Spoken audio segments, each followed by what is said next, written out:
From Washington, I'm Christopher Cruz.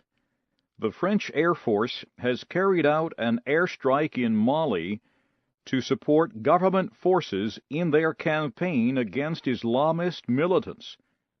Late Friday, Malian officials said the airstrike had stopped the rebel offensive.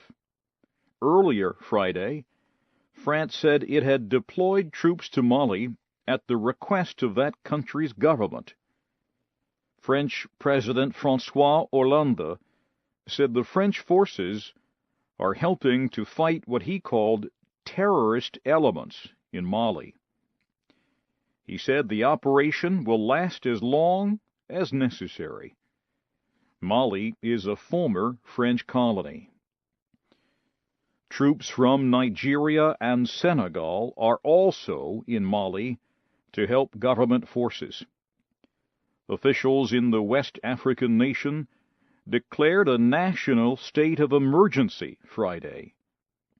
Thursday, officials ordered all schools in the capital, Bamako, to close. Rebels and the government in the Central African Republic have agreed to form a unity government. Under the agreement, the country's President François Hollande will stay in power. The United Nations representative in the Central African Republic, Margaret Vogt, made the announcement after both sides reached the deal at talks in Gabon.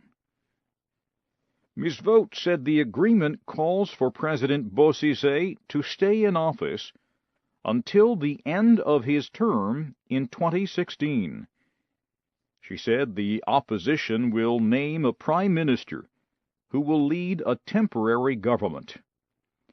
And she said neither the prime minister nor Mr. Hollande would be permitted to compete in the next presidential election.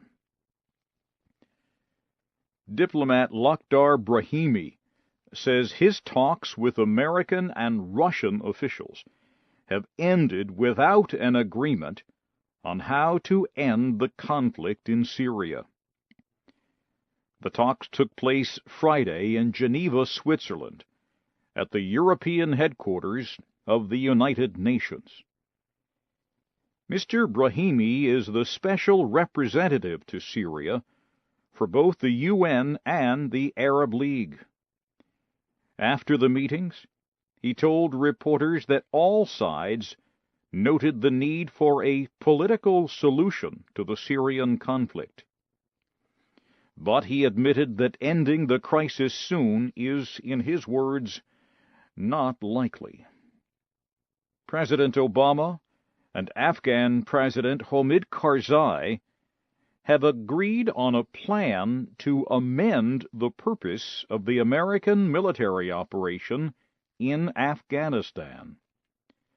Under the plan, the United States military will provide a support role to Afghan forces beginning this spring.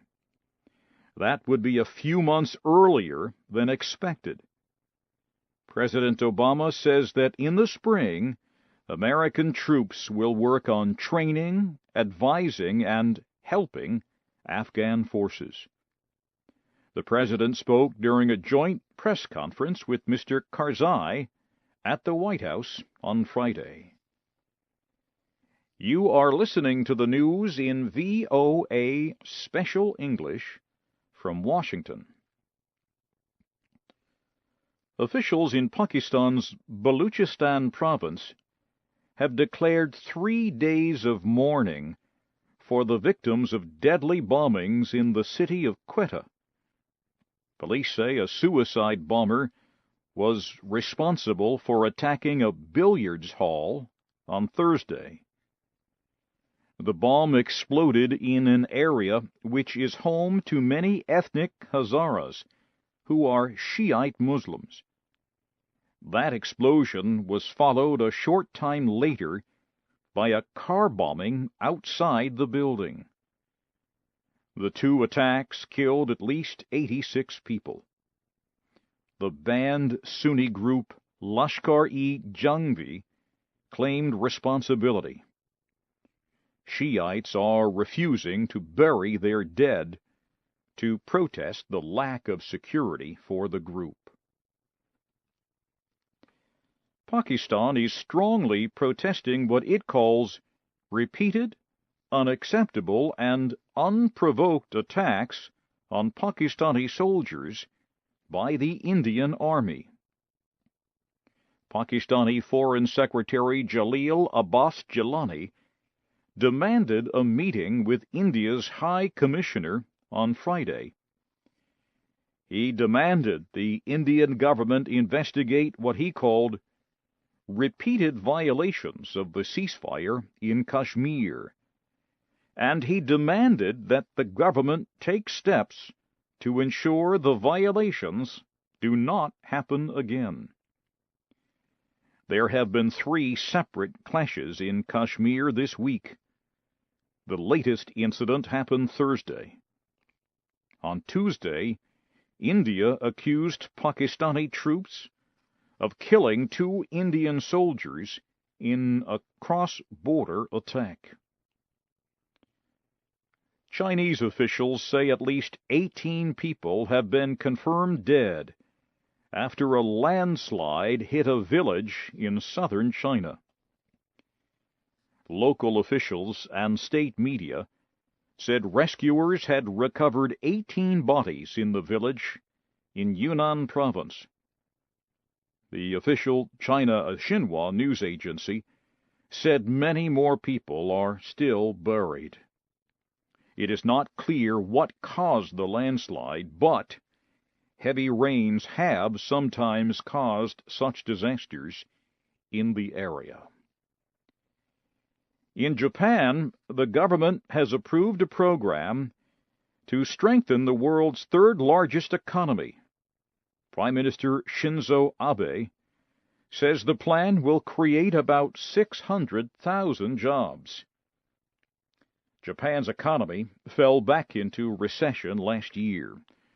The plan expected to cost about $117 billion.